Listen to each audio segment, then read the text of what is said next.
How are you? Good, Ryan. Good, man. Thanks for having me. I did not anticipate a full production. Oh yeah, it's a full production. So tell the people who you are and why are we sitting here? Sure. So my name is Bennett Mears. I'm really involved with Bike Walk Greenville. Okay. So I'm a huge, big Greenville fan. I was listening to Simple Civics with Katie Smith last night, and when she mentioned the 24-hour sit on a bench, I realized that was today. So I wanted to get on early before all the wait lists. The chaos, yeah. Right. So what is Bike Walk Greenville? I am not here under any direction of them. This is all my own opinion. I'm not speaking on behalf of them. Bike Walk is an advocacy organization for safe cycling and pedestrian infrastructure. Okay. Which I think is a very relevant topic for people experiencing homelessness. Sure.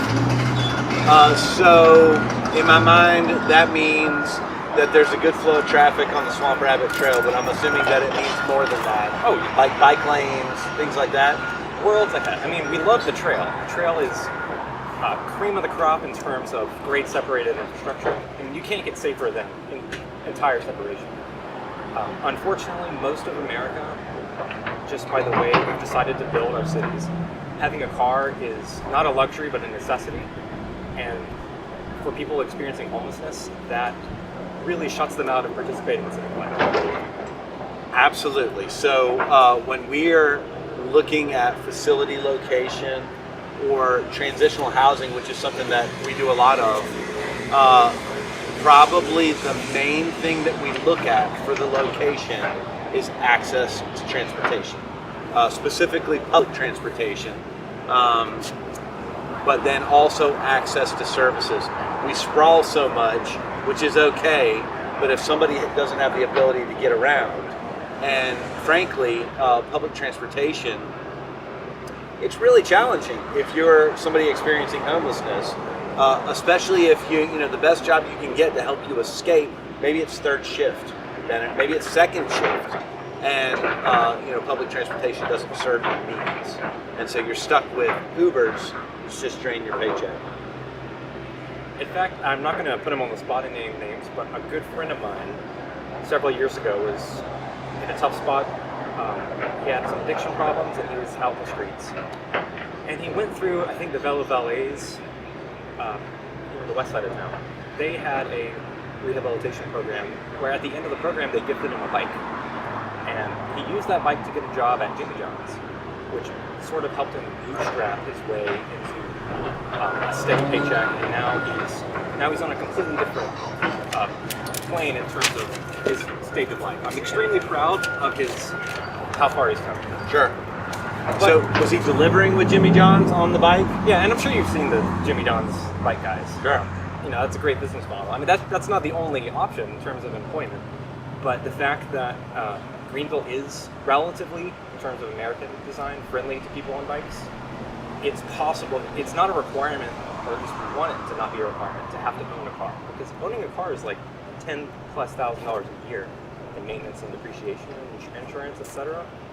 I think designing our roads and our cities with everyone in mind, not just people rich enough, to afford a car, is the equitable thing to do. I read an article a couple years ago, and I don't know where this is. Somebody could fact check me on this. There's some city, maybe Midwest, where they destroyed all the roads in their downtown. They blocked it off, so it's only accessible by foot traffic and bikes, and all the public transportation is around the city. So they changed the way that people interacted within the city structure. So with your passions being, transportation. I'll let you talk about that. They're just the construction. They're having a little trouble hearing you when you're talking. Yep. So with your passions being where they are, where does that intersect with the experience of homelessness? Well, with Bike Walk, I'm part of the Geek Squad, which just means we look at the numbers and the data around this subject. One project that we're digging in now is the updated vulnerable road user fatality. So think cyclist and pedestrian, people hit by cars. Looking at the demographics, the most likely to be hit and killed in Greenville County are black men. That's just a fact of the data. And it's at night, and White Horse Road is among the deadliest roads in the South, and in all of South Carolina. Really? And I could list a laundry list of reasons why that's the case, but at the end of the story is that these are not just numbers in a database. These are real human lives that we've chosen to extinguish because we prioritize moving cars, or at least SCDOT does. So not to put you on the spot, what kind of numbers are we talking about? So I don't have the exact numbers memorized, but it's around 1 a month. Really? That's right. In the Greenville area? In Greenville County.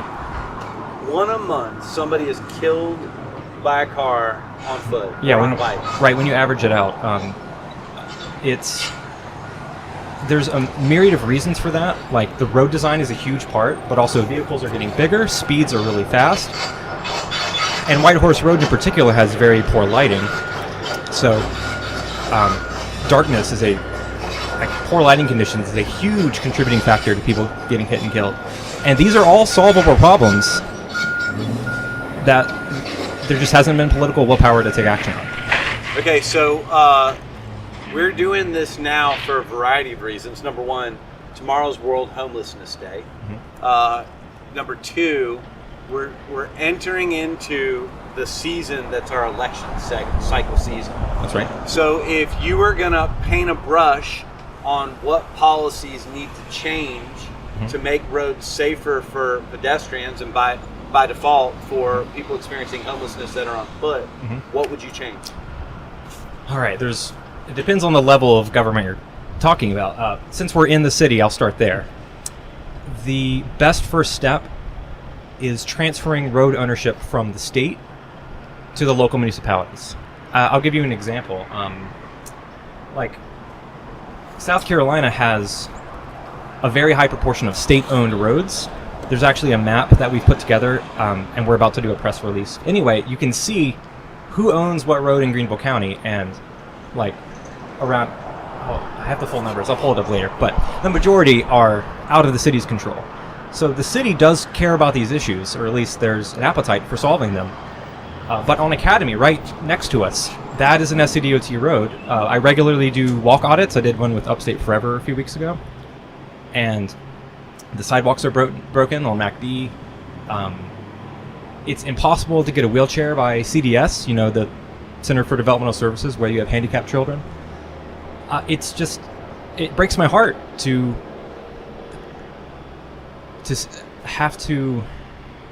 It breaks my heart. Excuse me, I'm sorry. To know that.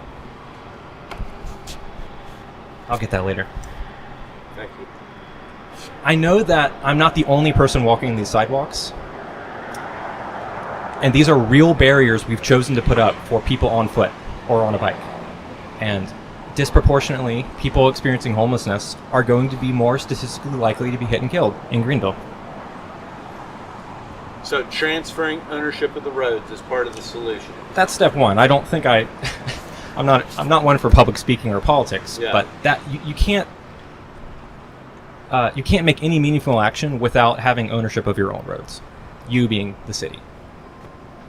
I've always had the perception that South Carolinians think that we don't take good care of our roads, but I feel like everybody I talk to from every state feels the same way about their roads.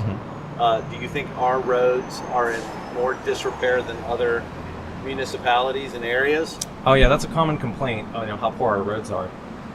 Yeah, I think generally we haven't officially launched it, but I guess I can let the word out. It's bikewalkgreenville.org/roads, which is where all these numbers I'm pulling are coming from. I think based on some independent audit, 60% of Greenville's roads are in poor condition and dire need of repair. As vehicles grow larger, so think SUVs, big trucks, 18-wheelers, the road damage scales up per pound to the fourth power.